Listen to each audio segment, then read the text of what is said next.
মার্কাজুন নাহদা আল ইসলামিয়া যশোরে এক ভাই প্রশ্ন করেছেন, অ্যানিমেশন কার্টুন তৈরি করা বৈধ কিনা এবং তার সাথে বিভিন্ন ধরনের ব্যাকগ্রাউন্ড মিউজিক ব্যবহার করা বৈধ হবে কিনা।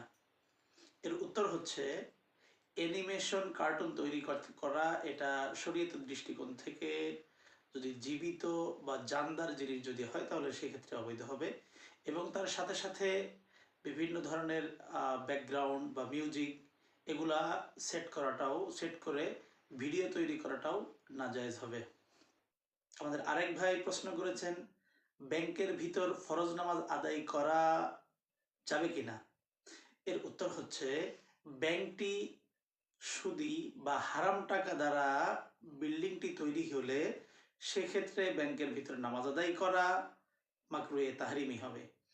আর যদি ব্যাংকটি এমনিতেই ব্যাংক ভাড়া নিয়েছে, পক্ষান্তরে সেটি হালাল টাকা দ্বারা তৈরি হয়েছে, তাহলে সেক্ষেত্রে সেটাও বৈধ হবে, সেখানে নামাজ আদায় করা বৈধ হবে।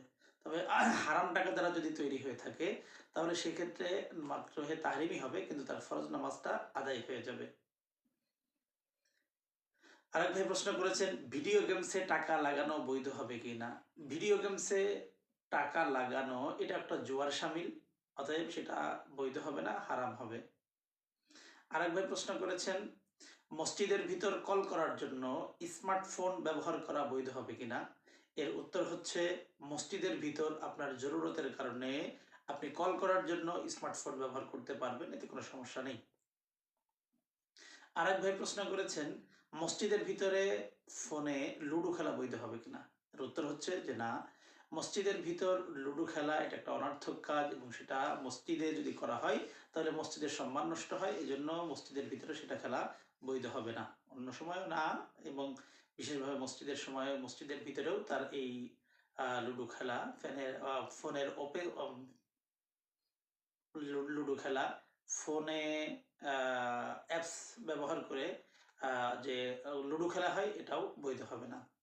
আরেক ভাই প্রশ্ন করেছেন, কোনো পুরুষ জিম ট্রেনিং সেন্টারে মহিলাদের এক্সারসাইজ করিয়ে উপার্জিত টাকা কি তার বৈধ হবে। এর উত্তর হচ্ছে যে না, কোনো পুরুষ মানুষ তার জন্য মহিলাদের থেকে পর্দা করা জরুরি, আর এরকম বেপর্দা বা এরকম মহিলাদেরকে জিম ট্রেনিং সেন্টারে ট্রেনিং করিয়ে বা এক্সারসাইজ করিয়ে তার যে উপার্জন সেটা বৈধ হবে না।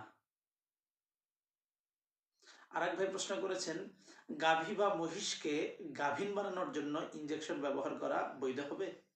এর উত্তর হচ্ছে যে গাভী বা মহিষকে গাভীন বানানোর জন্য ইনজেকশন দ্বারা গর্ভবতী করা এটা বৈধ হবে। পক্ষান্তরে এটা কখনো উচিত নয়, কারণ প্রত্যেকটা প্রাণী তার যে শারীরিক চাহিদা আছে, তার সে চাহিদা পূরণ করার জন্য তার যে বিপরীত লিঙ্গ আছে সেটির দ্বারা ব্যবহার করাটাই উচিত হবে। এটা শরীয়তে যদিও নিষিদ্ধ নয়, তারপরে এটা উচিত নয়।